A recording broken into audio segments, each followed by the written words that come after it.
하나님 아버지 은혜를 감사합니다. 지난 한 주간 우리를 지키시고 귀한 주일을 허락하시니 감사합니다. 오늘도 주님 말씀 들으며 하루를 시작합니다.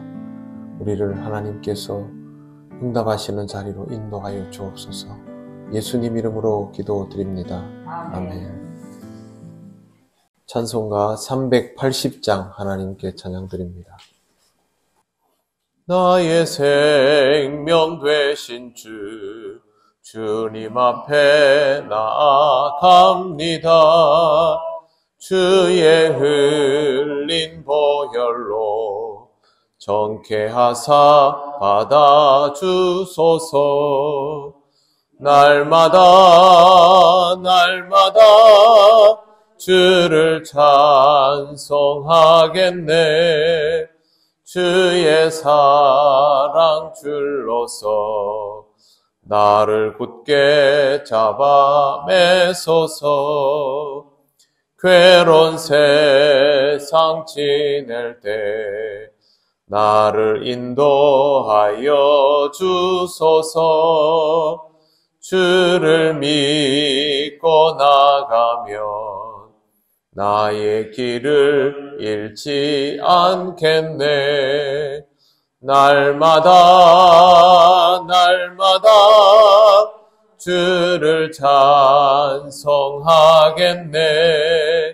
주의 사랑 줄로서 나를 굳게 잡아 매소서. 세상 살아갈 때에 주를 더욱 사랑합니다.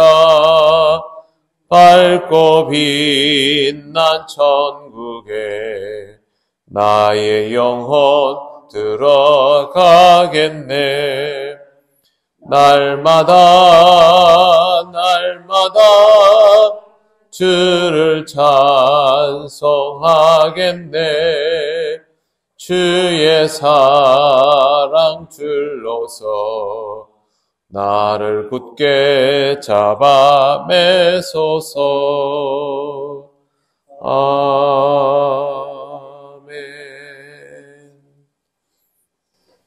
하나님 말씀 베드로전서 2장 18절에서 21절입니다. 한 절씩 교독하겠습니다. 사환들아, 범사에 두려워함으로 주인들에게 순종하되 선하고 관용하는 자들에게만 아니라 또한 까다로운 자들에게도 그리하라.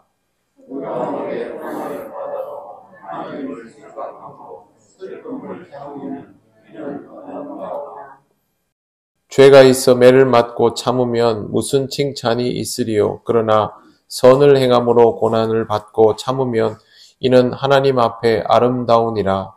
이를 위하여 너희가 부르심을 받았으니 그리스도도 너희를 위하여 고난을 받으사 너희에게 본을 끼쳐 그 자리를 따라오게 하려 하셨느니라. 아멘. 네, 베드로는 일관성 있게 세상 속에서 그리스도인이 어떤 태도를 가져야 하는지를 말해주고 있습니다.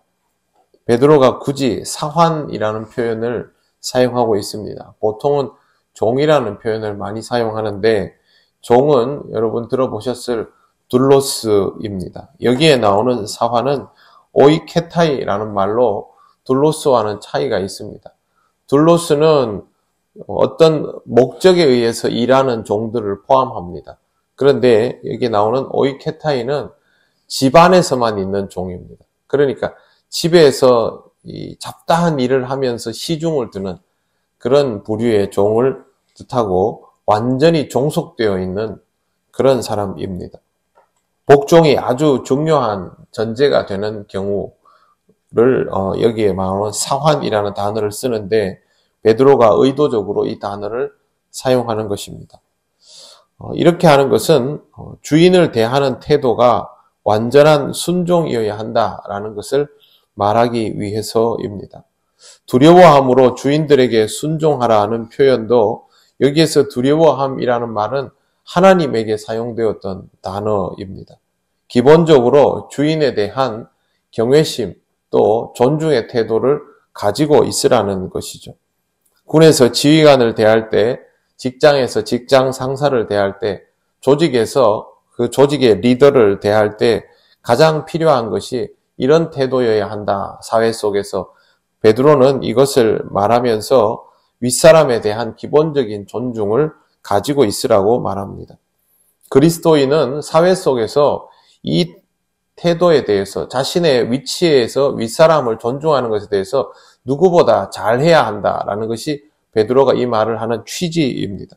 본문에는 주인이 어떠해야 한다라는 말은 없습니다. 그러니 상대방이 어떤가에 대해서 내 태도가 다를 수 있다라는 전제도 존재하지 않습니다.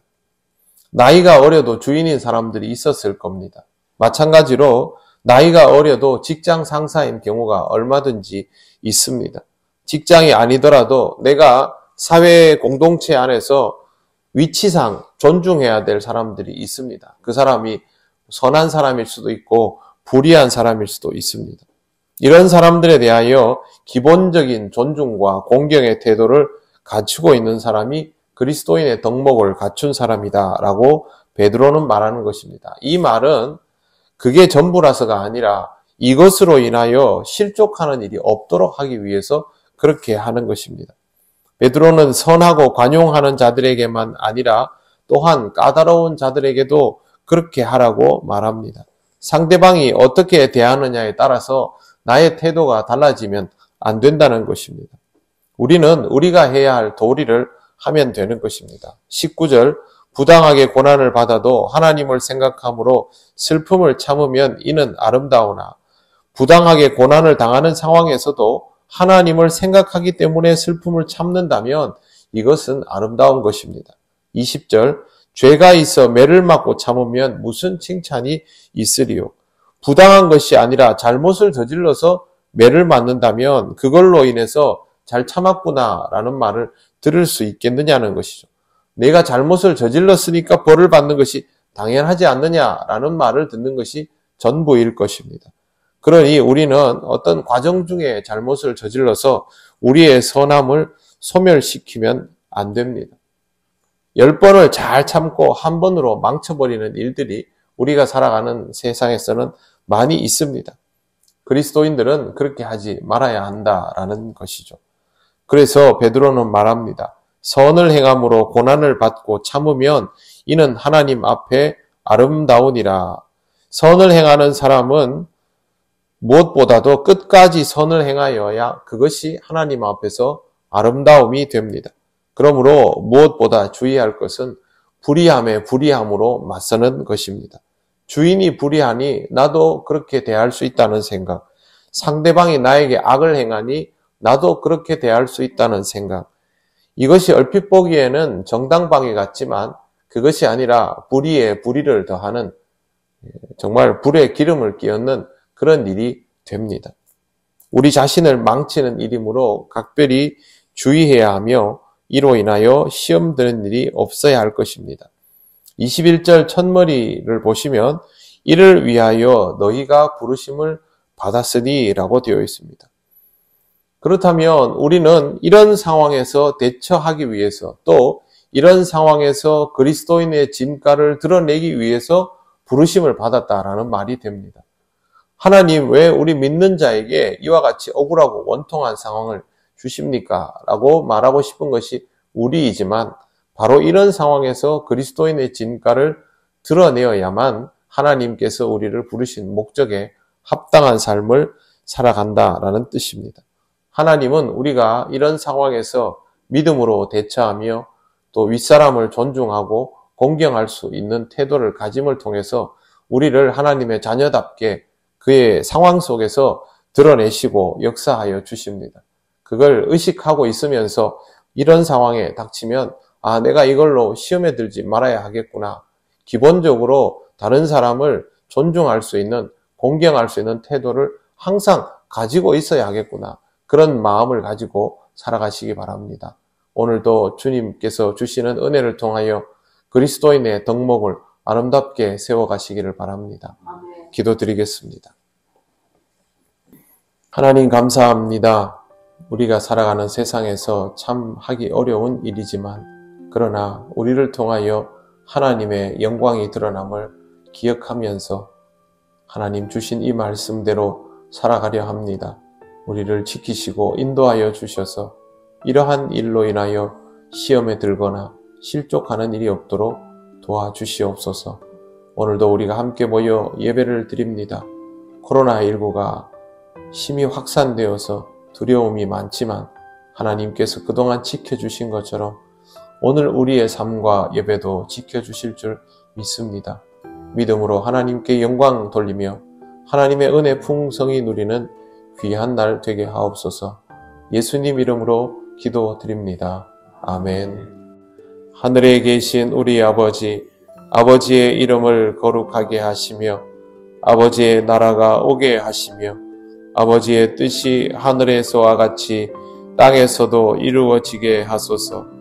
오늘 우리에게 일용할 양식을 주시고 우리가 우리에게 잘못한 사람을 용서하여 준 것 같이 우리 죄를 용서하여 주시고 우리를 시험에 빠지지 않게 하시고 악에서 구하소서.